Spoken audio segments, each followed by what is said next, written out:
എന്തോ വെളിയിലൊന്നും ഇറങ്ങാൻ പറ്റുന്നില്ലായിരുന്നു. ജെല്ലാം അങ്ങോട്ട് നോക്കിയപ്പോ ഒരു രൂപ ഇങ്ങനെ ഇരിക്കുന്നു. ഞാൻ ഭയങ്കരമായിട്ട് പേടിച്ചു പോയി. ഉറങ്ങി രാവിലെ എണീക്കണ സമയത്തിനുള്ളിൽ നമുക്ക് ആ അനുഭവം കിട്ടിയിരിക്കും. റൂമിൽ ചെന്ന് കിടക്കുക, അല്ലെങ്കിൽ നമ്മൾ ഷൂട്ട് കഴിഞ്ഞ് ഓരോരുത്തർ അവരോട് വീട്ടിൽ ചെല്ലുമ്പോൾ അപ്പൊ കിട്ടുന്ന അനുഭവം കൊണ്ടാണ് പിറ്റേ ദിവസം ഓരോരുത്തരൊന്ന് ഷെയർ ചെയ്യുന്നത്. ഇപ്പൊ നാളെ നിന്നോട് ഞാനിപ്പോ വിളിച്ചു ചോദിക്കുകയാണെങ്കിൽ നിനക്ക് ഇങ്ങോട്ട് പറയാനുണ്ടാവും അനുഭവം. സാധാരണ ഒരു സെറ്റില് ഭക്ഷണം കഴിച്ചിട്ട് വേസ്റ്റോ എന്തെങ്കിലും കിട്ടാൻ പട്ടികൾ വരിക, അല്ലെങ്കിൽ എന്തെങ്കിലുമൊക്കെ അറിയാം. ഒരു ജീവി വരില്ലായിരുന്നു അവിടെ. ഒരു ജീവി പോലും അതിനകത്ത് കയറാത്ത രീതിയിലായിരുന്നു അവിടെ. ഞങ്ങളുടെയൊക്കെ കയ്യിലിപ്പോ ഒരു കെട്ടൊക്കെ കാണാൻ പറ്റും. ഷൂട്ട് കഴിഞ്ഞപ്പോ ഞാനൊക്കെ ഭയങ്കര എത്തിസ്റ്റായിരുന്നു. അതെ, പ്രേതമില്ല ദൈവമില്ല ഒക്കെ മാറി. മുത്തശ്ശിക്കഥയായിട്ട് തന്നെ തീരുന്ന ഒരു സാധനമായിട്ട് എനിക്ക് കാര്യം എന്താ പറയാ, അത് കഴിഞ്ഞു വരുന്ന കാലിലും നഖമുണ്ട്, കയ്യിലും നഖമുണ്ട്. അതുകൊണ്ടൊക്കെ കുറച്ച് ബുദ്ധിമുട്ടുകളുണ്ടായിരുന്നു. ഞാൻ റിയൽ ആയിട്ട് അലറുവാ ഡബിങ്ങിന് വന്നിട്ട്. Hi all, welcome to B four blaze Malayalam. This is Anna. ഇന്ന് നമ്മുടെ കൂടെ ജോയിൻ ചെയ്തിരിക്കുന്നത് C5 ഒറിജിനൽസിന്റെ ഏറ്റവും ഹൊറർ ബേസ്ഡ് ആയിട്ടുള്ള ഒരു വെബ് സീരീസിന്റെ കോർ ടീമാണ്. സോ നമ്മുടെ കൂടെ ജോയിൻ ചെയ്തിരിക്കുന്നത് KPC ലീലാമ്മ, അമിതേട്ടൻ, അഖില ചേച്ചി ആൻഡ് ഒർഹാനാണ്. So welcome to the show.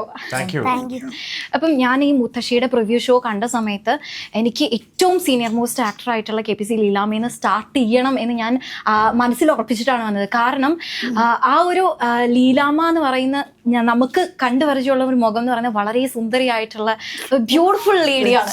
പക്ഷേ നമ്മൾ അതിനകത്ത് കാണുമ്പോൾ സുന്ദരിയാണ് എന്നതിലപ്പുറം ഒരു ഫാന്റസി വേൾഡിലെ ഒരുപാട് മുടിയുള്ള ഒരു രാക്ഷസിയായിട്ടാണ്. അപ്പം എങ്ങനെയാണ് ആ ഒരു ചേഞ്ച് എപ്പോഴെങ്കിലും ചിന്തിച്ചിരുന്നോ, ഞാൻ ഇങ്ങനെയൊക്കെ ചെയ്യേണ്ടി വരും ഈ ഒരു വെബ് സീരീസിന് വേണ്ടിയിട്ടെന്ന്? ഇല്ല, ഒരിക്കലും അങ്ങനെ വിചാരിച്ചിട്ടില്ല. കാരണം ഹൊററാണെന്നറിയാം, ഇത്രയേ ഉള്ളൂ. പക്ഷേ ഈ വേഷം ഇങ്ങനെയൊക്കെ ആയിരിക്കുമെന്ന് ഞാൻ വിചാരിച്ചിട്ടേ ഇല്ല. പിന്നെ മേക്കപ്പ് ടെസ്റ്റിന് വന്നപ്പോൾ എനിക്ക് തോന്നി ഉണ്ട്, അത്രേ ഉള്ളൂ. അപ്പൊ യെസ് പറയണ്ടായിരുന്നു എന്ന് തോന്നിയോ? ഇത്രയും വിഷമങ്ങളുണ്ടാവും? ഇല്ല ഇല്ല. എന്തെങ്കിലും ബുദ്ധിമുട്ടുകളുണ്ടായിരുന്നു? കാരണം വലിയ നെഗം കാര്യങ്ങളൊക്കെ ആയിരുന്നു. അപ്പൊ എപ്പോഴെങ്കിലും അതിന് ഇപ്പം നമ്മള് ആട് മൂവി പൃഥ്വിരാജിന്റെ പൃഥ്വിരാജ് ഏട്ടൻ ഒരുപാട് അതിനു വേണ്ടി സഹിച്ചു എന്ന് നമ്മൾ കേട്ടിട്ടുണ്ട്. അതേപോലെ ഈ ഒരു വെബ് സീരീസിന് വേണ്ടിയിട്ട് KPC ലീലാമ്മയ്ക്ക് എന്തെങ്കിലും ചെയ്യേണ്ടി വന്നിട്ടുണ്ടോ? ഇല്ല, ഈ നഖങ്ങൾ വെക്കുക, പിന്നെ പല്ല് വെക്കുക, ഇതൊക്കെ കൊണ്ട് നമുക്ക് സാധാരണ ജീവിത കാര്യങ്ങളൊക്കെ കുറച്ച് ബുദ്ധിമുട്ടായിരുന്നു. ഫുഡ് കഴിക്കാൻ, മറ്റു കാര്യങ്ങളൊക്കെ. ഇന്ന് കാലിലും നഖമുണ്ട്, കയ്യിലും നഖമുണ്ട്. അതുകൊണ്ടൊക്കെ കുറച്ച് ബുദ്ധിമുട്ടുകളുണ്ടായിരുന്നു എന്നുള്ളത് സത്യമാണ്. ഓക്കെ. ഇപ്പം അമിതേട്ടനിലേക്ക് വരികയാണെങ്കിൽ നമ്മൾ കണ്ടുകൊണ്ടിരുന്ന ഒരു റോളേ അല്ല ആ ഒരു പ്രിവ്യൂ ഷോ കണ്ടവർക്ക് അറിയാൻ പറ്റും. ഒരു മച്ചാൻ ലെവലിൽ നിന്ന് ഒരു വളരെ സീരിയസ് റോളിലേക്കുള്ള ഒരു മാറ്റമാണ്. ആ ഒരു ട്രാൻസിഷൻ ആഗ്രഹിച്ചെടുത്തതായിരുന്നോ? അതെ, നന്ദു കഥ പറഞ്ഞപ്പോഴും എനിക്ക് ആ കഥ നറേറ്റ് ചെയ്യുമ്പോൾ നമ്മളെപ്പോഴും നമ്മൾ ചെയ്യുന്ന പോർഷൻസ് എങ്ങനെയാണ്, നമ്മളുടെ സ്വഭാവം എന്താണ്, ഡയലോഗുകൾ എങ്ങനെയാണ്. അപ്പം എനിക്ക് ഏറ്റവും എക്സൈറ്റ് ചെയ്തത് ആ ക്യാരക്ടർ ആ രീതിയിൽ ഇപ്പോൾ പറഞ്ഞ ആ പോർട്രേറ്റ്സ് അതിനുള്ളതാണ് എന്നെ ഏറ്റവും എക്സൈറ്റ് ചെയ്തത്.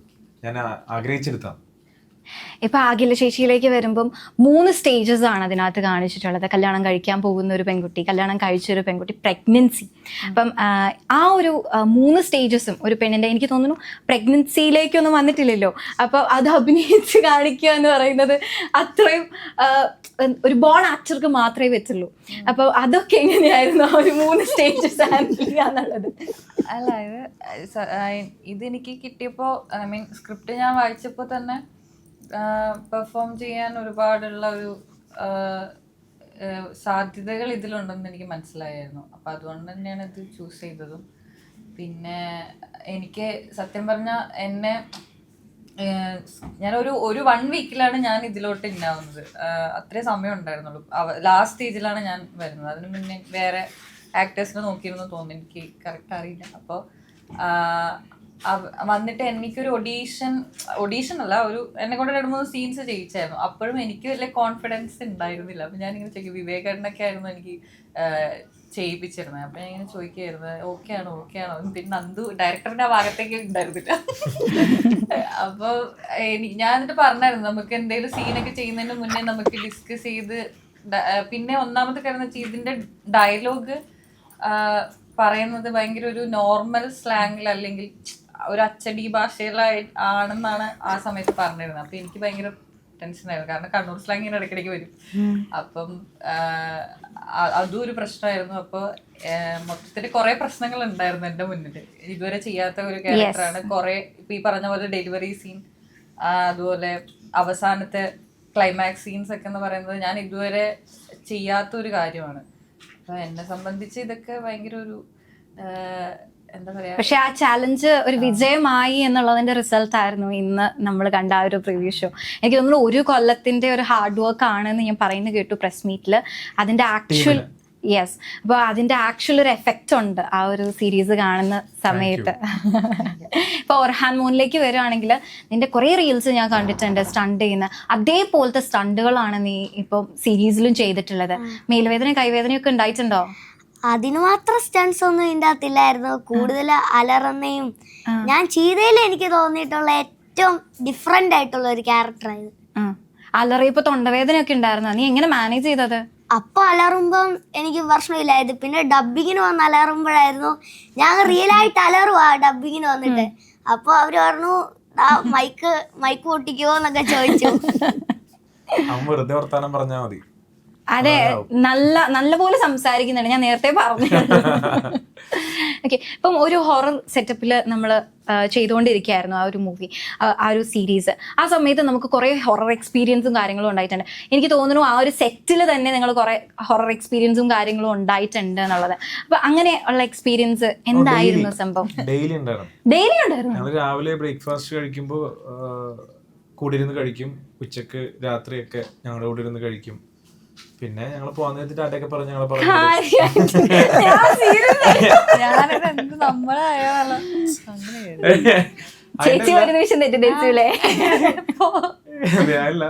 ഞങ്ങള് വരുന്നതിന് മുമ്പ്, അതായത് നമ്മൾ അവിടെ എത്തുന്നതിന് മുമ്പ് തന്നെ അവിടെ ടീം എത്തിയിട്ടുണ്ടായിരുന്നു. അപ്പൊ അവർ ആ വീട് സെറ്റ് ചെയ്യാനും പിന്നെ ആ ഏരിയ എല്ലാം ഈ ഒരു മൂഡിലോട്ട് കൊണ്ടുവരാൻ ആർട്ട് വർക്കിന്റെ ആൾക്കാരുണ്ടായിരുന്നു, അസിസ്റ്റന്റ് ഡയറക്ടേഴ്സ് ഉണ്ടായിരുന്നു. അപ്പോൾ ഞങ്ങൾ വന്ന സമയം മുതൽ ഇവർ എക്സ്പീരിയൻസ് ചെയ്ത ഓരോ കാര്യങ്ങളും നമ്മളോട് ഷെയർ ചെയ്യുന്നുണ്ട്. അവിടെ ആദ്യം വന്ന അസോസിയേറ്റ് ഒരു കാര്യം കണ്ടു പേടിച്ചു. അത് കഴിഞ്ഞ് അസിസ്റ്റന്റിനെ വിളിച്ച് കാണിച്ചു, അത് കണ്ട് വേറെ ആൾ കണ്ടു പേടിച്ചു. 2-3 ആൾക്കാര് പോയി. അവരൊക്കെ ഇനി കാണുമ്പോൾ ചോദിക്കണം അവർ പറഞ്ഞിട്ടില്ല എന്താണ്. ഞാൻ ആക്ച്വലി ആർട്ട് ഡയറക്ടറിന് സെപ്പറേറ്റ് ഒരു ഇന്റർവ്യൂ തന്നെ എടുക്കണം എന്ന് വിചാരിച്ചിരിക്കുന്നു. കാരണം ഒരു ഭയങ്കര വർക്കാണ് ആ ടീം ഇതിനകത്ത് ചെയ്തിട്ടുള്ളത്, ഒന്നും പറയാതിരിക്കാൻ. അങ്ങനെ കുറെ ആൾക്കാരുണ്ട് പോവുകയൊക്കെ ചെയ്തു. അവിടെ വർക്ക് ചെയ്യാൻ പറ്റില്ല എന്ന് പറഞ്ഞ് 2-3 ആൾക്കാർ പോയി. അത് കഴിഞ്ഞ് വേറെ ആൾക്കാർ വന്നു, അവര് പോയി കുറച്ച് പേര്. പിന്നെ 3-മത്തെ ആൾക്കാർ വന്നു. പിന്നെ ഓരോ ദിവസവും ഓരോ ചലഞ്ചായിരുന്നു. പിന്നെ ആ ഏരിയയിലുള്ള ആൾക്കാരൊന്നും ഷൂട്ടിംഗ് കാണാൻ അവിടെ വരില്ല. എന്തോ അവർക്ക് ആയിരിക്കും കുറച്ചും കൂടി നമ്മളെക്കാളും കൂടുതൽ അതിന്റെ പഴയ കഥകളൊക്കെ അറിയാവുന്നുണ്ട്. 10-30 വർഷമായിട്ട് ആരും താമസിച്ചിട്ടില്ല അവിടെ. അപ്പൊ അങ്ങനെയൊക്കെ ഒരു ഭയങ്കര ഒരു ഡാർക്ക് സെറ്റപ്പിലായിരുന്നു ഷൂട്ടിങ് നടന്നത്. ജീവിച്ച് ജീവനോടെ പുറത്തു വന്നു. അങ്ങനെ എപ്പോഴെങ്കിലും പേഴ്സണലി എപ്പോഴെങ്കിലും ഫീൽ ചെയ്തിട്ടുണ്ടോ ഇങ്ങനെ ഒരു നെഗറ്റീവ് എനർജി ഉണ്ടെന്ന്? ഡെയിലി ഫീൽ ചെയ്യുന്നു. അല്ല, ഷൂട്ടിന് മുൻപ്. എനിക്കോ? ഇല്ല ഇല്ല ഇല്ല. അവിടെ ചെന്നതിന് ശേഷം ഫീൽ ചെയ്യാറുണ്ട്, എനിക്ക് ഫീൽ ചെയ്യാറില്ല. എനിക്ക് ഫീൽ ചെയ്തിട്ടില്ല ഇതുവരെ. ഇല്ല ചേച്ചിക്ക്? പക്ഷെ വാവയ്ക്ക് ഉണ്ടെന്ന് തോന്നുന്നു. ശല്യം കുറെ ഇടുന്നു, പേടിച്ച് ഓടി വനൊക്കെ പേടിച്ചിട്ട്. ഇങ്ങനെയൊന്നും അല്ലെന്ന്. മറ്റേ ഷൂട്ടിംഗ് സമയത്ത് നിങ്ങൾ കണ്ടത് അവനെ നമ്മളിങ്ങനെ ഒന്ന് ഒതുങ്ങി ഡയറക്ടർ ഇങ്ങനെ അടക്കി വെച്ചതാ. ആ ഷൂട്ട് കഴിഞ്ഞ് കട്ട് പറഞ്ഞു കഴിയുമ്പോഴാണ് അവന്റെ റിയൽ എനർജി കാണുന്നത്. അവനും അവന്റെ ബ്രദറും ഉണ്ടായിരുന്നു. അവനും അവന്റെ ബ്രദറും ഞങ്ങളും ക്രിക്കറ്റ് കളിയും ഒക്കെ ആയിട്ട് പിന്നെ ചില സമയം അവിടുത്തെ ഹൊറർ ടീമും കൂടും ക്രിക്കറ്റ് കളിക്കാനൊക്കെ. അങ്ങനെ പൊളിയായിരുന്നു, ഞങ്ങൾ ഭയങ്കര വൈബായിരുന്നു. മിസ് ചെയ്തില്ല ശരിക്കും അവിടെ പോകുന്നപ്പോ. ആ മിസ്സിംഗ് മാറ്റാൻ വേണ്ടിട്ടാണ് ആ ഹൊറർ സെറ്റപ്പ് നമ്മൾ സെറ്റ് ചെയ്ത്. അതെ അതെ, നന്നായിട്ടുണ്ട്. ഇപ്പൊ ഓർഹാൻ മോന് അങ്ങനെ ഒരു എക്സ്പീരിയൻസ് ഉണ്ടായിട്ടില്ലേ? അതെന്തായിരുന്നു സംഭവം? ഫസ്റ്റ് ബാറ്റ് ചെയ്യുന്ന മറ്റേ പുള്ളി നമ്മൾ കളിക്കുമ്പോ ഫസ്റ്റ് ബാറ്റ്. അല്ല, എനിക്ക് അല്ലാതെ ഒരു വട്ടം എന്റെ വീട്ടിൽ വെച്ച് ഞാൻ പേടിച്ചിട്ടുണ്ട്. അതെങ്ങനെയാ? ഞാനൊരു ദിവസം ഞങ്ങളെല്ലാരും ഉറങ്ങി, വാപ്പിയൊക്കെ ചേട്ടനൊക്കെ ഉറങ്ങി. ഞാൻ ഉമ്മിയെടുത്ത ചൂടായോണ്ട് ഫാനും ജനലും ഒക്കെ തുറന്നിട്ടേക്കുമായിരുന്നു. അപ്പോൾ ഞാൻ ഉമ്മയെടുത്ത് പറഞ്ഞു ആ വെള്ളം ഒന്ന് ജനലിൽ അവിടെ എടുത്തു തരാമെന്ന്. അപ്പോൾ ഉമ്മ പറഞ്ഞു നീ പോയി എടുത്തോളാൻ പറഞ്ഞു. ഞാൻ പോയി എടുക്കാതെ കപ്പ് എടുത്ത് ജനൽ അങ്ങോട്ട് നോക്കിയപ്പോൾ ₹1 ഇങ്ങനെ ഇരിക്കുന്നു. ഞാൻ ഭയങ്കരമായിട്ട് പേടിച്ചു പോയി. അത് കഴിഞ്ഞപ്പോൾ എനിക്ക് ഭയങ്കര വെളിയിലൊന്നും ഇറങ്ങാൻ പറ്റുന്നില്ലായിരുന്നു. ഒന്ന് പേടിച്ചൂടായിരുന്നു.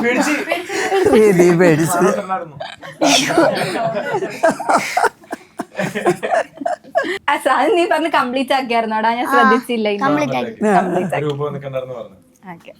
നിനക്ക് ഇന്ന് കാണാൻ പറ്റും, പേടിക്കണ്ട. ആ സെറ്റിലും അതിനെ കുറിച്ച് ഡിസ്കസ് ചെയ്ത എല്ലാവർക്കും അനുഭവം ഉണ്ടായിട്ടുണ്ട്. ആണോ? പിന്നെ അപ്പൊ ശരിക്കും ഒരു നെഗറ്റീവ് എനർജിയിൽ വിശ്വസിക്കുന്നുണ്ടോ മിത്തേട്ടൻ? നാളെ ആവുമ്പോ മനസ്സിലാവും. എനിക്കുണ്ടായിട്ടില്ല ഇതുവരെ ചേട്ടാ. അല്ലെങ്കിൽ എനിക്ക് പാമ്പിനെ വരെ കണ്ടാ പേടിയാ. പ്രേതത്തിന് പറഞ്ഞ വെയിറ്റ് ആൻഡ് സീ. ഇങ്ങനൊന്നും പറയല്ലോ. എനിക്ക് ട്രെയിനിൽ പോകാനുള്ളതാ, ഞാൻ ഒറ്റയ്ക്കാണ്. ട്രെയിനിൽ നമ്മള് സഞ്ചരിക്കുമ്പോഴൊന്നും ഉണ്ടാവില്ല. നമ്മൾ ചെന്ന് വീട്ടിൽ ചെന്ന് കിടന്ന് ഉറങ്ങില്ലേ, ഉറങ്ങി രാവിലെ എണീക്കണ സമയത്തിനുള്ളിൽ നമുക്ക് ആ അനുഭവം കിട്ടിയിരിക്കും. ശരിക്കും അപ്പൊ നിങ്ങൾ അതിനകത്ത് ഞെട്ടി എഴുന്നേക്കുന്ന സംഭവമൊക്കെ കാണിക്കുന്നില്ലേ? ശരിക്കും നിങ്ങൾ ഞെട്ടി എഴുന്നേറ്റതാണോ കാണിക്കുന്നത്? സെറ്റിലല്ല നമുക്ക് എഫക്റ്റ് വന്നത്, റിയൽ ലൈഫില്. റൂമിൽ ചെന്ന് കിടക്കില്ലേ, റൂമിൽ ചെന്ന് കിടക്കുക, അല്ലെങ്കിൽ നമ്മൾ ഷൂട്ട് കഴിഞ്ഞ് ഓരോരുത്തർ അവരോട് വീട്ടിൽ ചെല്ലുമ്പോ അപ്പൊ കിട്ടുന്ന അനുഭവം കൊണ്ടാണ് പിറ്റേ ദിവസം ഓരോരുത്തർ ഒന്ന് ഷെയർ ചെയ്യണത്. എന്താ അങ്ങനെ ഷെയർ ചെയ്തേ? ഇപ്പൊ നാളെ നിന്നോട് ഞാനിപ്പോ വിളിച്ചു ചോദിക്കുകയാണെങ്കിൽ നിനക്ക് ഇങ്ങോട്ട് പറയാനുണ്ടാവും അനുഭവം. ഇല്ല, ഞാനിങ്ങനെ നെഗറ്റീവ് എനർജിയിലൊന്നും വിശ്വസിക്കാതെ പോസിറ്റീവ് എനർജി മാത്രം കൊണ്ടാണ് ഞങ്ങൾ അവിടെ ചെന്നത്. ആ വിശ്വാസം കൊണ്ടാണ് ഞങ്ങൾ അവിടെ ചെന്നത്. സാധാരണ സെറ്റില് നമ്മള് ഇന്ന സ്ഥലത്ത് ഷൂട്ട് എന്ന് പറയുമ്പോ അന്ന് അങ്ങോട്ട് വരാൻ പറയും. ഫ്രണ്ട്സ് ഒക്കെ ആരെങ്കിലും സ്റ്റോറി ഒക്കെ ഇടുമല്ലോ. ആ ഏരിയയിലുള്ള ഒറ്റ ഒരാള് അളിയ അന്ന് അങ്ങോട്ട് പോരെന്ന് പറയാൻ, അളിയ ഞാൻ അങ്ങോട്ടില്ല, ഷൂട്ട് കഴിയുമ്പോ നമുക്ക് കാണാന്ന് പറയും. പോട്ടെ, നമ്മൾ സാധാരണ ഒരു സെറ്റില് ഭക്ഷണം കഴിച്ചതിന്റെ വേസ്റ്റോ എന്തെങ്കിലുമൊക്കെ ഇട്ട പട്ടികൾ വരിക, അല്ലെങ്കിൽ എന്തെങ്കിലുമൊക്കെ അറിയാം, ഒരു ജീവി വരില്ലായിരുന്നു അവിടെ. പോട്ടെ, ഞങ്ങൾ ഇതിൻ്റെ അകത്തൊരു എരുമേനെ കൊണ്ടുവരേണ്ട ഒരു ആവശ്യമുണ്ട്. ഫസ്റ്റ് ദിവസം എരുമേന കൊണ്ടുവന്നു. ആ എരുമ കണ്ടം വഴി ഓടിയിട്ട് പിന്നെ വലിച്ച് പറിച്ച് കൊണ്ടുവന്നിട്ട് അവസാനം ആ സീക്വൻസ് ഒഴിവാക്കി. ഒരു ജീവി പോലും അതിനകത്ത് കയറാത്ത രീതിയിലായിരുന്നു അവിടെ. ചേട്ടാ എനിക്ക് ശരിക്കും പേടിയാവുന്നത്. നാളെ അറിയാം. അങ്ങനെ പറയല്ലേ. നീ ഞങ്ങളെ പേടിപ്പിക്കാൻ വേണ്ടി നീ പേടിച്ചു കണ്ടോ? അങ്ങനൊന്നും വരാതിരിക്കട്ടെ അല്ലേ ആർക്കും. ഞങ്ങളുടെയൊക്കെ കയ്യിലിപ്പോ ഒരു കെട്ടൊക്കെ കാണാൻ പറ്റും. ഷൂട്ട് കഴിഞ്ഞപ്പോ ഞാനൊക്കെ ഭയങ്കര എത്തിസ്റ്റ് ആയിരുന്നു. ഞാനും എത്തിസ്റ്റാണ്. അതെ, പ്രേതമില്ല ദൈവമില്ല, അതൊക്കെ മാറി. പ്രേതമുണ്ട് അല്ലേ, എല്ലാം മാറി. ഇപ്പം അപ്പാർട്ട് ഫ്രം ഹൊററും ഈ ഒരു വെബ് സീരീസിലേക്ക് വരുമ്പം ഒരു അമ്മയ്ക്ക് മകനോടുള്ള സ്നേഹവും കൂടി അതിനകത്ത് കാണിക്കുന്നുണ്ട്. പക്ഷെ ഈ ഒരു കാലഘട്ടത്തിൽ നമ്മളെടുത്ത് നോക്കുകയാണെങ്കിൽ ഇങ്ങനെ സ്വന്തം പെറ്റിട്ട് ആ സമയത്ത് തന്നെ എറിഞ്ഞു കൊല്ലുന്ന അമ്മമാരെയാണ് നമ്മൾ കാണുന്നത്. അപ്പം ഈ ഒരു സ്റ്റോറി കേൾക്കുന്ന സമയത്ത് എപ്പോഴെങ്കിലും ആ ഒരു ഈ കാലഘട്ടത്തിൽ ഈ ഒരു സ്റ്റോറി അനിവാര്യമാണ് എന്ന് തോന്നിയിട്ടുണ്ടോ? തീർച്ചയായിട്ടും. കാരണം ഒരമ്മയുടെ സ്നേഹം എപ്പോഴും മക്കൾ എന്ത് ചെയ്താലും അമ്മയ്ക്ക് മക്കൾ എന്ന് പറയുന്ന ഒരു പ്രത്യേക ഒരു വല്ലാത്തൊരു വികാരമാണത്. അവർ കുറച്ച് നേരം കാണാതിരുന്നാൽ ഒരമ്മയ്ക്ക് മാത്രമേ ഇത്രയും ഇത് തോന്നുള്ളൂ. എന്ന് പറഞ്ഞ പോലെ ആ കഥാപാത്രത്തിന് ഭർത്താവിന് വേണ്ടെന്നുള്ളതല്ല, ഭർത്താവിനോട് സ്നേഹം ഉള്ളപ്പോൾ തന്നെ മകനെ രക്ഷിക്കണം എന്നുള്ള ആ വികാരം വരുന്ന ഒരമ്മയ്ക്ക്, യഥാർത്ഥത്തിലുള്ള ഒരു അമ്മയ്ക്ക് അത് ഉണ്ടാകുന്നതാണ്. അത് യഥാർത്ഥത്തിൽ ഒരു അമ്മയ്ക്ക് തന്നെ അത് പറഞ്ഞു തരാൻ പറ്റുള്ളൂ. ഈ കൂട്ടത്തില് എനിക്ക് തോന്നുന്നു അതിന് ഏറ്റവും നമുക്ക് തന്നെ അറിയാലോ. ഇപ്പൊ നമ്മുടെ വീട്ടില് കോളേജ് കഴിഞ്ഞിട്ട് ഇപ്പൊ എത്ര നാളായി? ഞാൻ ഇപ്പോഴും കോളേജ് കണ്ടു കഴിഞ്ഞ കുറച്ച് പ്രായം ഉണ്ടെന്ന്. സ്കൂളിൽ പഠിക്കുമ്പോഴും കോളേജിൽ പഠിക്കുമ്പോൾ എന്തൊക്കെ ഒപ്പിച്ചേക്കണം, എന്നിട്ട് വീട്ടിൽ നിന്ന് പുറത്താക്കിയിട്ടില്ലല്ലോ. അത് അമ്മമാരെങ്ങനെയാ, നമ്മൾ എന്ത് ചെയ്ത് കഴിഞ്ഞാലും എന്ത് മോശമായിട്ടുള്ള ആൾക്കാരാ നമ്മളെങ്കിലും അമ്മ തള്ളി പറയില്ല. അമ്മക്ക് എന്നും തന്നെ. അല്ലെങ്കിൽ പണ്ടേ നമ്മളൊക്കെ എന്നേ പുറത്താക്കിയതിനെ വീട്ടിൽ നിന്ന് അങ്ങനെ എന്തോ ഞാൻ പ്രസ് മീറ്റ് തൊട്ടേ ശ്രദ്ധിക്കുന്നുണ്ട്. എന്നെയൊക്കെ എന്നേ പുറത്താക്കിയതിനെ എന്തോ കുർത്തക്കേട് ഒപ്പിച്ചിട്ടുണ്ട്. എന്തായിരുന്നു അത്? അങ്ങനെയല്ല, പൊതുവെ എത്ര പ്രശ്നക്കാരനായിട്ടുള്ള ആൾക്കാരാണെങ്കിലും അമ്മയ്ക്ക് തന്റെ മോൻ വലുതാണ്, ഏറ്റവും വലുതാണ്. അതിപ്പോ അപ്പനായാലും മറ്റേ ഭർത്താവായാലും സ്വന്തം അച്ഛനാണെങ്കിലും സ്വന്തം അമ്മയാണെങ്കിലും സ്വന്തം കുഞ്ഞെന്ന് പറഞ്ഞാൽ അത് എപ്പോഴും ഒരു അമ്മയ്ക്ക് ഏറ്റവും വലിയൊരു കാര്യം. പിന്നെ നേരത്തെ പറഞ്ഞ എന്താ പറയാ, സ്വന്തം കുഞ്ഞിനെ എറിഞ്ഞു കൊല്ലുന്നതും ഇതും നമ്മൾ കാണുന്നുണ്ട്. ഓക്കെ. അപ്പം അമിതേട്ടനും ഒരുപാട് ട്രാൻസ്ഫോർമേഷൻസ് നടത്തിയിട്ടുണ്ട്. കാരണം എനിക്ക് തോന്നുന്നു ജിമ്മിൽ പോകുന്ന ഒരാൾ ഇങ്ങനെ ഒരു വേഷം ചെയ്യുമ്പോൾ ഓഫ്കോഴ്സ് നമുക്ക് നമ്മുടെ ഫിസിക്ക് പോവോ അങ്ങനെയുള്ള ടെൻഷൻസും കാര്യങ്ങളും ഉണ്ടായിട്ടുണ്ടോ? ഇല്ല, അങ്ങനെയില്ല. ഇപ്പോൾ ഒരാൾ വർക്കൗട്ട് ചെയ്ത് നല്ല ഫിറ്റായിട്ടിരിക്കണം എന്ന് ആഗ്രഹിക്കുമ്പോൾ ചില ക്യാരക്ടർ ചെയ്യുമ്പോൾ അത് അയാൾക്ക് ബാധ്യതയാവും. ഇപ്പോൾ ഷർട്ട് വരുമ്പോൾ പ്രായമായിട്ട് ഒരാളാണ്, 19 വയസ്സായി വീക്കായിട്ടുള്ള ഒരാളാണെന്ന് പറഞ്ഞ് കാണിക്കാൻ ഡയറക്ടർ ഉദ്ദേശിക്കുന്നു. അയാളെ കാസ്റ്റ് ചെയ്തേക്കുന്നതും ഇന്ന ക്യാരക്ടർ ചെയ്യാൻ വേണ്ടിയിട്ട്. പക്ഷെ എന്നിട്ട് ഷർട്ട് വരുമ്പോൾ ഇന്ന് രാവിലെ ജിമ്മിൽ നിന്ന് ഇറങ്ങി വന്ന പോലെയാണ് അയാൾ ഇരിക്കണേന്നുണ്ടെങ്കിൽ ആ ക്യാരക്ടറിന്റെ തോൽവിയാണ് അവിടെ. ആ ക്യാരക്ടർ പെർഫോം ചെയ്യാൻ അയാൾക്ക് പ്രശ്നമാവും. അപ്പോൾ ആ ഡയറക്ടർ എങ്ങനെയാണോ നമുക്ക് പറയുന്നത് അതിന് തരുന്ന ഫീഡിനനുസരിച്ച് നമ്മളെ കൊണ്ട് ചെയ്യാൻ പറ്റുന്ന കുറച്ച് കാര്യങ്ങളുണ്ട്. നമുക്ക് വീക്കായിട്ട് തോന്നിപ്പിക്കാൻ പറ്റുന്ന എന്ത് ചെയ്യാൻ പറ്റും. പ്രത്യേകിച്ച് ഒരു 10-20 ദിവസം ഷൂട്ടുള്ളൂ. പക്ഷെ ഷൂട്ടിൽ ചെറുപ്പം കാണിക്കണം, മിഡിൽ ഏജ് കാണിക്കണം, പിന്നെ പ്രായമായിട്ടുള്ള ഒരു വീക്കായിട്ടുള്ള ആളും കാണിക്കണം. അപ്പോൾ അതിനെ നമ്മൾ ഒന്ന് പ്ലാൻ ചെയ്യാം. ആദ്യം പടം തുടങ്ങുന്ന സമയം എടുക്കാൻ പോകുന്ന ഇതാണെങ്കിൽ കുറച്ച് വർക്കൗട്ടും എല്ലാം ഭക്ഷണത്തിൻ്റെ ഒക്കെ മാറ്റുക. പിന്നെ അവസാനം വരുമ്പോഴേക്കും സ്ട്രിക്റ്റ് ആയിട്ട് പിടിച്ചു കഴിഞ്ഞാൽ കുറച്ച് വ്യത്യാസം വരും നമ്മുടെ മുഖത്തും എല്ലാം. പിന്നെ ഓഫ് കോഴ്സ് മേക്കപ്പിന്റെ സഹായമുണ്ട്. കാര്യം ഈ പടത്തിൽ എടുത്തു പറയേണ്ട ഒരു വലിയ ഫാക്ടറാണ് ഇതിന്റെ മേക്കപ്പ് ഡിപ്പാർട്ട്മെന്റ്. റഷീദൊക്കെ ചെയ്തേക്കുന്ന അത് ആ സ്ക്രീനിൽ ഓരോരുത്തരെ കാണുമ്പോഴും ആ ക്യാരക്ടറും ആ സിറ്റുവേഷനും എന്താണോ പറയാൻ ഉദ്ദേശിക്കുന്നത് അത് അദ്ദേഹത്തിന്റെ വർക്കിൽ ആ ക്യാമറയിലോട്ട് വന്നിട്ടുണ്ട്. ഇപ്പൊ മുത്തശ്ശിയുടെ തന്നെയാണെങ്കിലും മോന്റെ ആണെങ്കിലും എൻ്റെ ആണെങ്കിലും ലീലയുടെ ആണെങ്കിലും ഓരോ സ്റ്റേജ് വൈസ് ആ ഡിപ്പാർട്ട്മെന്റിൽ നിന്നുള്ള ഇൻപുട്ട് ഇസ് ഗ്രേറ്റ്. ഒരുപാട് ഈ ഒരു വെബ് സീരീസിലെ എല്ലാ ഡിപ്പാർട്ട്മെന്റും has done a great work എന്നുള്ളതാണ് എനിക്ക് തോന്നിയിട്ടുള്ളത്. പക്ഷെ എനിക്ക് പേഴ്സണലി കണ്ടപ്പോൾ ഫീൽ ചെയ്ത ഒരു കാര്യം എന്ന് പറഞ്ഞാൽ ഇതിന് ഒരു മൂവി എന്നൊരു സ്കോപ്പ് ഉണ്ടായിരുന്നു. പക്ഷെ വൈ വെബ് സീരീസ് എന്നുള്ള ഒരു ക്വസ്റ്റ്യൻ ഉണ്ട്. ഇപ്പൊ ഞാനൊരു ഉദാഹരണം നമ്മളിരുന്ന് കണ്ടപ്പോ ഓൾമോസ്റ്റ് ഒരു മൂവി എടുക്കേണ്ട സമയത്തേക്കാൾ കൂടുതൽ സമയം എടുത്തിട്ടുണ്ട് ഇല്ലേ? മൂവി എടുക്കുമ്പോൾ ഉള്ള ഒരു വലിയ ചലഞ്ച് എന്താണെന്നറിയോ ഒരു മേക്കർക്ക്? താൻ പറയാൻ ഉദ്ദേശിക്കുന്ന കഥയെ എന്തോരം ഡീറ്റെയിൽ ചെയ്ത് പറയണമെന്ന് ഉദ്ദേശിച്ചാൽ പോലും 2 മണിക്കൂറിനകത്ത് പറഞ്ഞ് തീർത്തിരിക്കണം. അപ്പോൾ കുറേ കാര്യങ്ങളോട് ഡീപ്പ് പോകാൻ പറ്റില്ല. പക്ഷെ വെബ് സീരീസിന് അങ്ങനെയല്ല. വെബ് സീരീസിന് എപ്പിസോഡ്സ് ആയതുകൊണ്ട് ഒരു മേക്കർക്ക് ഫ്രീഡം കിട്ടുകയാണ്. കുറച്ചും കൂടി നമുക്ക് ഒരു ക്യാരക്ടറിനെ അല്ലെങ്കിൽ അയാൾ പറയുന്ന കഥയെ നീട്ടാം, കുറച്ചുകൂടി സമയം എടുക്കാം. എന്നിട്ട് പോലും നന്ദു എഴുതി വെച്ചേക്കുന്നതും ഷൂട്ട് ചെയ്തേക്കുന്നതും പല കാരണങ്ങളും ഉണ്ട്. ഒരുപാട് കാര്യങ്ങൾ എടുത്തേക്കുന്നത് ഉപയോഗിക്കാൻ പറ്റാതെ പോയിട്ടുണ്ട്, എടുക്കാൻ പറ്റാതെ പോയിട്ടുണ്ട് വെബ് സീരീസ് ആയിട്ട് പോലും. ശരിക്കും വെബ് സീരീസ് എന്ന് പറഞ്ഞാൽ എനിക്ക് തോന്നിയിട്ടുള്ളൊന്ന് മൂവിനേക്കാളും പവർഫുള്ളാണ്. കാര്യം നമ്മൾ മൂവി 2 മണിക്കൂർ കൊണ്ട് മനസ്സിൽ കയറുന്ന പോലെയല്ല വെബ് സീരീസ് എന്ന് പറയുമ്പോൾ ഇത്രയും എപ്പിസോഡ്സ് ഇരുന്ന് കാണും. ഇത് മാത്രമല്ല, മറ്റുള്ള വെബ് സീരീസ് കുറേ നേരം കൊണ്ട് നമ്മൾ കാണുമ്പോൾ നമ്മൾ ആ കഥയിലും ക്യാരക്ടറിനോടും കുറച്ചും കൂടി അറ്റാച്ച്ഡ് ആവും. സോ വെബ് സീരീസ് ചെയ്യാൻ പറ്റാന്ന് പറഞ്ഞാൽ എനിക്ക് തോന്നുന്നു ഒരു എഫക്റ്റീവ് വെബ് സീരീസ് ചെയ്യാൻ പറ്റുക പറഞ്ഞാൽ ഒരു ചാൻസ് ആണ്, very good chance for the maker. Okay, Akhila ചേച്ചിയിലേക്ക് വരുമ്പോൾ അഖില ചേച്ചിയുടെ ആ ഒരു ഹസ്ബൻഡിൻ്റെ സപ്പോർട്ട് എടുത്തു പറയേണ്ട ഒന്നാണ്. ആക്ച്വലി നിങ്ങളുടെ ആ ഒരു ബോണ്ടിങ് എങ്ങനെയാണ് ഇങ്ങനെ ഹോൾഡ് ഓൺ ചെയ്ത് പോകുന്നത്? ആ ഒരു സീക്രട്ട് എന്താണ്? എനിക്ക് വേണം, എനിക്ക് റിലേഷൻഷിപ്പിലൊക്കെ ആവാറുള്ളതല്ലേ.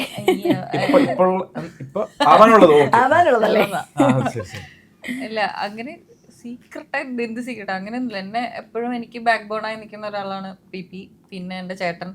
ഇവരൊക്കെ തന്നെയാണ് എന്നെ സപ്പോർട്ട് ചെയ്യുന്നത്. ഇപ്പോൾ എൻ്റെ ഒരു പടം വന്നു കഴിഞ്ഞാൽ ഇപ്പം ആദ്യം എനിക്ക് സ്ക്രിപ്റ്റ് ഞാൻ ആദ്യം വായിക്കാൻ കൊടുക്കുന്നത്, ഞാൻ വായിക്കുന്നതിനേക്കാളും മുന്നേ ഞാൻ ചിലപ്പോൾ എൻ്റെ ഏട്ടൻ വായിക്കാൻ കൊടുക്കും. അത് കഴിഞ്ഞിട്ട് പിന്നെ PP വായിക്കും. ഇനി ഇവരുടെ 2 പേരുടെയും ഒരു കൺഫർമേഷൻ അല്ലെങ്കിൽ അവരുടെ സൈഡിൽ നിന്നുള്ള സാധനം കേട്ടിട്ട് മാത്രമേ ഞാൻ എടുക്കാറുള്ളൂ. അത് കഴിഞ്ഞിട്ട് ഞാൻ പോലും വായിക്കാറില്ല. ഇപ്പം നമ്മുടെ ഈ സീരീസിൻ്റെ ആണെങ്കിൽ പോലും ആദ്യം വായിച്ചത് എൻ്റെ ചേട്ടനാണ്, പിന്നെ PP വായിച്ചു, പിന്നെ ഞാൻ വായിച്ചു. അങ്ങനെ ഒരു ഞാൻ പറഞ്ഞില്ല, എനിക്ക് ടൈം വളരെ കുറവായിരുന്നു ഡിസിഷൻ എടുക്കാനുള്ള. പെട്ടെന്ന് ഒരു 1 വീക്കിനുള്ളിൽ കൺഫർമേഷൻ കൊടുക്കണം എന്നുള്ളൊരു സാധനം ഉണ്ടായിരുന്നു. അപ്പോൾ അതുകൊണ്ട് തന്നെ വളരെ പെട്ടെന്ന് എടുത്തൊരു തീരുമാനമാണ്. പക്ഷെ അത് തെറ്റിപ്പോയില്ല. എനിക്ക് എന്തായാലും വളരെ എൻ്റെ കരിയറിനെ ബൂസ്റ്റ് ചെയ്യാൻ പറ്റുന്ന ഒരു വെബ് സീരീസ് ആയിരിക്കും. യെസ്, ഞങ്ങൾക്കും കണ്ടപ്പോൾ അത് തന്നെയാണ് തോന്നിയത്. അപ്പം ഈ ഒരു വെബ് സീരീസ് എടുത്ത് നോക്കുകയാണെങ്കിൽ ഇപ്പം ഞാനാണെങ്കിലും ആങ്കർ ചെയ്യുന്ന സമയത്ത് ഞാൻ ചോദിക്കുന്ന ഒരു ക്വസ്റ്റ്യൻ അത് പബ്ലിക് 2 രീതിയിലെടുക്കാം. പോസിറ്റീവായിട്ട് കൊടുക്കാം, നെഗറ്റീവായിട്ട് കൊടുക്കാം. ഒരു കോയിന് പോസിറ്റീവ് സൈഡും ഉണ്ട്, നെഗറ്റീവ് സൈഡും ഉണ്ടെന്ന് പറയുന്ന പോലെ ഈ ഒരു വെബ് സീരീസിൽ നമ്മൾ കൺവേ ചെയ്യാൻ ഉദ്ദേശിക്കുന്നത് അമ്മ മകൻ ആ ഒരു ബോണ്ടിങ് ആണെങ്കിൽ പോലും ലാസ്റ്റിലേക്ക് വരുമ്പോൾ അത് തെറ്റ് ചെയ്യുന്ന ഒരു മകനെ പ്രൊട്ടക്റ്റ് ചെയ്യുന്ന രീതിയിലാണ് കൊണ്ടുപോയിട്ടുള്ളത്. ഈവൻ ഇപ്പം നമ്മൾ പബ്ലിക്കായിട്ട് നമ്മൾ മോനെ പ്രൊട്ടക്റ്റ് ചെയ്താൽ കൂടിയും പ്രൈവറ്റ് ആയിട്ട് നമ്മളത് കറക്റ്റ് ചെയ്യണം എന്നാണ് പറയാറുള്ളത്. അപ്പോൾ ഒരു തെറ്റായ മെസ്സേജ് ആയി പോവോ ഓഡിയൻസിലേക്ക് എന്നൊരു സംശയം എപ്പോഴെങ്കിലും തോന്നിയിട്ടുണ്ടോ?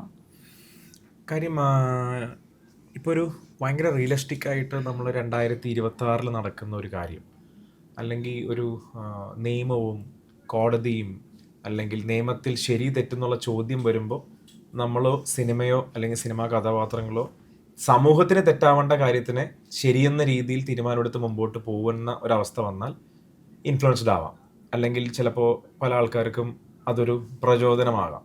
പക്ഷെ ഇതൊരു നമ്മൾ പറയുന്നൊരു മുത്തശ്ശി കഥ പോലത്തെ ഒരു സ്ഥലവും ആൾക്കാരും കാര്യങ്ങളും. അപ്പോൾ അത് കണ്ടിരിക്കുമ്പോൾ തന്നെ അറിയാം അത് എന്തുകൊണ്ടാണ് അങ്ങനെ ഒരു തീരുമാനം എടുക്കുന്നത്. ആ കഥയുടെ എന്താ പറയുക ടേലൻ്റാണത്. ആ കഥയും ഒരാൾ ഉണ്ടാക്കിയെടുത്തേക്കുന്ന ഒരു കഥയും അതിൻ്റെ ഒരു, ഇപ്പം നമ്മൾ പറയില്ലേ ഒരു പ്രേതത്തിൽ വിശ്വാസമുണ്ടോ, ദൈവത്തിൽ വിശ്വാസമുണ്ടോ എന്ന് പറയുന്ന പോലെ ഈ ഒരു കഥയിലുള്ള വിശ്വാസത്തിന്റെ ടേലൻ്റാണ്. അപ്പം അതിൽ നിന്ന് ഒരിക്കലും സമൂഹത്തിനൊരു മെസ്സേജ് ആയിട്ട് എടുക്കാനോ ഇൻസ്പിറേഷൻ ആവാനോ ഇല്ല. കാരണം അങ്ങനത്തെ ഒരു പക്ഷേ നമ്മളൊരു വെബ് സീരീസിന് നേരത്തെ ചേട്ടൻ പറഞ്ഞ പോലെ ഒരു പവർഫുൾ ആണ്, അത്രയും പവർഫുൾ ആണ് സോഷ്യൽ മീഡിയ എന്ന് പറയുന്നത്, ഇൻഫ്ലുവൻസേഴ്സ് എന്ന് പറയുന്നതാണെങ്കിലും. നമ്മളൊരു കഥ കമ്മിറ്റ് ചെയ്യുമ്പോൾ അല്ലെങ്കിൽ നമ്മളൊരു ഈവൻ ഒരു റീൽ ചെയ്യാൻ വേണ്ടിയിട്ട് എടുക്കുവാണെങ്കിൽ പോലും വി ആർ സോഷ്യലി റെസ്പോൺസിബിൾ അല്ലേ? അപ്പോൾ ആ രീതിയിൽ ഇത് എങ്ങനെയായിരിക്കും സോഷ്യൽ ഇമ്പാക്റ്റ് ഉണ്ടാക്കുക? എനിക്ക് തോന്നുന്നില്ല അതൊരു സോഷ്യൽ ഇമ്പാക്റ്റിന്റെ സാധനം അല്ല, എനിക്ക് തോന്നുന്നില്ല. കാര്യം അതൊരു മുത്തശ്ശിക്കഥയായിട്ട് തന്നെ തീരുന്ന ഒരു സാധനമായിട്ട് എനിക്ക് ജസ്റ്റ് ഒരു ഫാന്റസി. കാര്യം എന്താ പറയുക, അത് കഴിഞ്ഞു വരുന്ന തൊട്ടടുത്ത സീനിൽ തന്നെ നമ്മൾ ആ കഥയും അതിന്റെ ക്യാരക്ടേഴ്സിലാണ് കണ്ടു നിൽക്കുന്നത്. അതെനിക്ക് തോന്നുന്നത് ഒരു ഫാന്റസി ആയിട്ട്, ഒരു മുത്തശ്ശി കഥയായിട്ട് അതെ അതെ നമ്മൾ പണ്ട് കേട്ടിരുന്ന ഒരു സാധനം സ്ക്രീനിലേക്ക് വരുന്നു. നമ്മൾ മറ്റേ ഈ ലുട്ടാപ്പിന്റെയും അതന്നെ. പിന്നെ എനിക്ക് വേറെ ഒന്ന് അവസാനം ആ സ്ക്രിപ്റ്റിന്റെ നറേഷൻ വായിച്ചു കേട്ടപ്പോഴേ, വീട്ടിലിരുന്ന് വായിച്ചു കേട്ടപ്പോൾ അമ്മ ചെയ്യുന്ന ഒരു ആക്ടില്ലേ, എനിക്കൊരു കാര്യം എൻ്റെ ലൈഫിൽ ഓർക്കാം, ആ സിറ്റുവേഷൻ ഞാൻ ഓർത്തിട്ടുണ്ട്. കാര്യം ഞാനൊരു പോയിന്റിൽ പെട്ടുപോകുന്നൊരവസ്ഥ, അതായത് ഞാൻ പോലും മനസ്സാവാച അറിയാത്തൊരു കാര്യത്തിൽ പെട്ടുപോകേണ്ട ഒരവസ്ഥ എൻ്റെ അമ്മ അവിടെ കണ്ടു നിന്നപ്പോൾ ആ അമ്മ എന്നെ പ്രൊട്ടക്റ്റ് ചെയ്തത് ഞാൻ എൻ്റെ ലൈഫിൽ മറക്കില്ല. ആ സമയം അമ്മ ചുറ്റുമുള്ള എല്ലാവരെയും മറന്ന് ആ സമയം ഒരു പ്രൊട്ടക്ഷൻ എൻ്റെ മുമ്പിൽ നിന്നിട്ടുണ്ട്. അപ്പോൾ ഞാൻ പെട്ടെന്ന് എന്നെ സ്ട്രൈക്ക് ചെയ്തതാണ്. അങ്ങനെ എല്ലാ മക്കൾക്കും ഒരിക്കൽ ഫേസ് ചെയ്തിട്ടുണ്ടാവും അമ്മയുടെ ഒരു പ്രൊട്ടക്ഷൻ. അത് പ്രകൃതിയിൽ ഇപ്പോൾ ഒരു തള്ളക്കോഴിയും കുഞ്ഞുങ്ങൾ പോകുന്നതോ ഒരു ആനയും ഒരു കുഞ്ഞും പോകുന്ന സമയത്തോ അമ്മയുടെ ആ ഒരു ഫൈറ്റ് ബാക്ക് ഉണ്ട് to protect their young means their kid. അത് ഇറ്റ്സ് നാച്ചുറലാണത്. അതുകൊണ്ടാണ് അവസാന നിമിഷം കണ്ണു പറഞ്ഞോ, അതുകൊണ്ടാണെന്ന് പറഞ്ഞു. ഒരു നിമിഷം എൻ്റെ അമ്മയെ ഓർത്തു.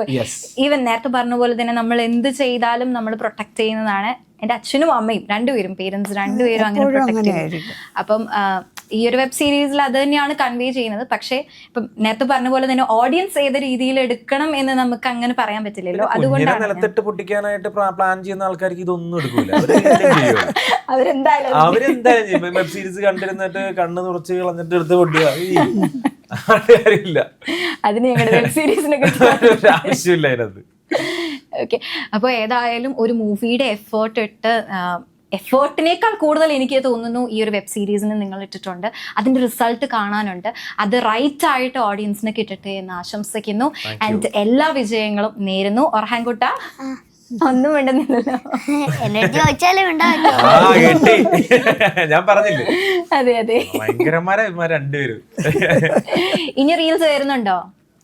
ഇപ്പൊ ഷൂട്ടിലായോണ്ടൊന്നും ഇട്ടില്ല, ഇനി മുതലിടും. അമ്മ പേടിക്കാറുണ്ടോ നിന്റെ സ്റ്റണ്ട് കണ്ടിട്ട്? ആദ്യം പേടി ഉണ്ടായിരുന്നു, ഞാൻ അങ്ങനെ ഒന്നും ചെയ്യിക്കണ്ട. ഇവരെ രണ്ടുപേരെ കാണുന്നോണ്ടാ, ഇവരെക്കാളും സ്പിരിറ്റ് ആണ് അപ്പനും അമ്മയ്ക്കും. ഞാൻ അച്ഛനോട് സംസാരിച്ചപ്പോൾ എനിക്ക് തോന്നിയിരുന്നു ഭയങ്കര സ്പിരിറ്റ് ആണ്, രണ്ടുപേരും ഭയങ്കര എനർജറ്റിക് ആണ്. അവർക്ക് എനിക്ക് തോന്നുന്നില്ല അവരുടെ ഉള്ളിലുള്ള പണ്ട് കുറെ ചെയ്യാൻ പറ്റാത്ത കാര്യങ്ങളൊക്കെ ചെയ്യുന്നത്. പക്ഷെ അത് നല്ലതാണ്, ടാലന്റ് വളരുന്നില്ലേ. ഭയങ്കര ലക്കാണ് അങ്ങനെ ഒരു പാരന്റ്സ് ബ്രിങ് അപ്പ് ചെയ്യപ്പെടാന്ന് പറഞ്ഞാൽ ഭയങ്കര ഒരു ഭാഗ്യമാണ്. തളർന്ന് എവിടെ ഇരുന്ന് കഴിഞ്ഞാലും ആലോചിക്കും നമ്മള് വേണ്ട നാളെ കളിക്കാൻ പോകണ്ട അല്ലെങ്കിൽ മഴ പുറത്തിറങ്ങലെന്ന് പറഞ്ഞാൽ ഇവര് ഇറങ്ങും. നീ അവിടെ മഴ കിടക്കണ്ട. ഞാൻ പറയാം കുഞ്ഞുങ്ങൾ മഴ അവര് മഴയും നനയും വെയിലും കൊള്ളും എല്ലാം ചെയ്യും എന്ന് പറയും എൻ്റെ അടുത്ത്. Okay. അപ്പൊ ഇനി മുതൽ റീൽസ് ഒക്കെ ഇടാൻ പോവാണ് അല്ലെ? ഇനി മുതൽ ഇടും. ഇനി മുതൽ ഇട്ടില്ലെങ്കിൽ പ്രാക്ടീസും പോവും, എല്ലാം പോവും. ഇപ്പൊ ടച്ചൊക്കെ വിട്ട് പോയിട്ടുണ്ടാവില്ലേ? ഇപ്പം കൊറേ നാളായിട്ട് ചെയ്യാത്തോണ്ട് മൊത്തം പോയി കാണും. ഇനിയിപ്പൊ എന്ത് ചെയ്യും? ഇനിയിപ്പം നാളെ മുതൽ വീട്ടിൽ പോയി പ്രാക്ടീസ് ചെയ്യണം. ഈ സ്കിൽസ് ഒക്കെ ആരാ പഠിപ്പിച്ചേരണേ? വാപ്പയും ഉമ്മയും കൂടെ. പാപ്പയും അമ്മയും കൂടെ പഠിപ്പിച്ചേരണേ? അതെ. നീ യൂട്യൂബിൽ കണ്ട് എന്തെങ്കിലും പഠിക്കാറുണ്ടോ? അങ്ങനെ വാപ്പി ഇങ്ങനെ അറിയാത്ത സാധനങ്ങളൊക്കെ നോക്കി പഠിപ്പിച്ചു തരും. ഭയങ്കര ബ്ലെസ്സിങ് ആയിട്ട് ഉള്ള പേരൻസ് ആണല്ലോ. നീ എപ്പോഴെങ്കിലും പറഞ്ഞിട്ടുണ്ടോ അത് എന്റെ ബ്ലെസ്സിങ് ആണ് പേരൻസിന്? ബ്ലെസ്സിങ് എന്ന് പറഞ്ഞാ അനുഗ്രഹം. ഭാഗ്യമാണ് അങ്ങനത്തെ അച്ഛനമ്മനെ കിട്ടിയത്. അങ്ങനെ അവര് പറയാറുണ്ട്. അവരത് കേട്ടിട്ട് മടുത്ത് ചേച്ചി നീ ഞങ്ങളുടെ ഭാഗ്യം. നല്ലൊരു മോനാട്ടോ, നല്ല കഴിവുള്ള മോനാ. ഇതേപോലെ ഒരുപാട് വർക്ക്സ് കിട്ടട്ടെ കേട്ടോ. അപ്പൊ thank you so much team, ഈ ഒരു ടൈം ഞങ്ങൾക്ക് വേണ്ടി സ്പെൻഡ് ചെയ്യുന്നത്. ഒരുപാട് താങ്ക് യു. ആൻഡ് ബിഫോർ ബ്ലേസിന്റെ പ്രേക്ഷകരോട് എന്തെങ്കിലും പറയാനുണ്ടോ? എല്ലാവരും കാണുക, അഭിപ്രായങ്ങൾ പറയുക. കാര്യം ഇവിടെയുള്ള നിങ്ങൾ കണ്ട എൻറ്റയർ വർക്ക് ഒരു എന്താ പറയാ, ഒരു പുതിയ ടീമിന്റെ ടീം വർക്കാണ്. ഞങ്ങളെ കണ്ട ഓരോ ഫ്രെയിമും അതിനകത്ത് കുറെ ഡിപ്പാർട്ട്മെന്റ് ഇനിയും ഒരുപാട് മലയാള സിനിമയിലും വെബ് സീരീസിനെല്ലാം കോൺട്രിബ്യൂട്ട് ചെയ്യാൻ പറ്റിയ ടാലന്റഡ് ആയിട്ടുള്ള ടീമിന്റെ വർക്കാണ്. കാണുക, ഇഷ്ടപ്പെട്ടത് ഡെഫിനറ്റ്ലി ഷെയർ ചെയ്യാം. മലയാള C5 ആവണം. മലയാള C5 എല്ലാരും പോയി കാണേണ്ട സിനിമയല്ല, വെബ് സീരീസ്. സീരീസ് ആണ്, എന്തായാലും കണ്ടിരിക്കും. അപ്പോൾ ഞങ്ങൾ എല്ലാവരെയും കേട്ടിരുന്ന് ബിഫോർ ബ്ലേസിനെ സ്നേഹിക്കുന്ന എല്ലാവർക്കും ഒരുപാട് താങ്ക് യു. ബൈ.